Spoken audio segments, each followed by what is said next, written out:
I was a City of Mount Vernon police officer with the Emergency Services Unit. On 9/11, my unit and myself responded to Ground Zero. 2016, I was sitting at my table. My feet started swelling up. I thought it was a heart issue and went to the emergency room where they told me that my kidneys were in the stage 4 renal failure.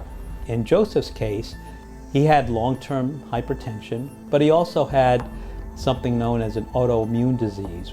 Those patients that have IgA nephropathy, about 20 to 40% of them can end up with kidney failure. The waiting period for a kidney transplant is terribly long. People can end up waiting 8 or 10 years.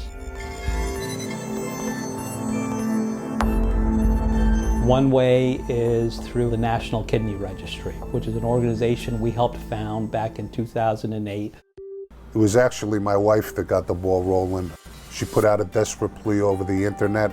His wife put a posting on Facebook, and that posting was recognized by a retired fellow police officer who had been involved in 9/11, had lost 14 of his colleagues at that time, and had a personal need to give something back. Joe's wife wrote in her short message that she's praying that another police officer will step forward because we can always count on each other. And that's more or less what touched a nerve with me. My wife's first inclination was concern for my health. My wife had lost her first husband, the NYPD officer in the line of duty back in 1992. So, always gets to me when I talk about him.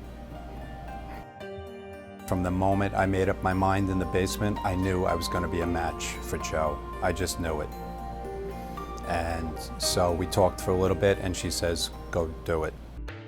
We did not know who the donor was at all. Then he called me one night at our dinner table. Everyone in my family got emotional.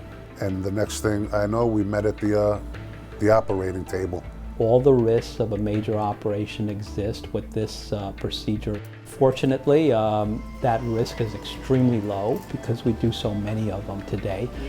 Kidney transplantation at New York Presbyterian Weill Cornell is the oldest program in New York State. We've been around since the early 1960s. We've performed well over 5,000 transplants at this center.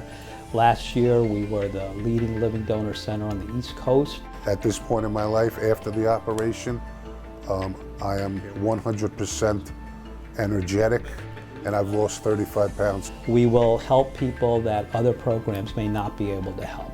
And that's a result of the expertise that exists here. There's a real need for it. There are people dying waiting for an organ, and we just don't have enough organs to give people.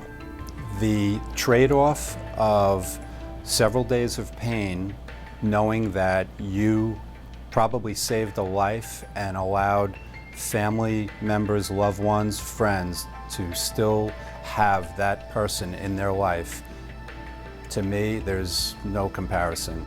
New York Presbyterian is second to none. If I could bring attention to this cause of organ donation, then that's all good.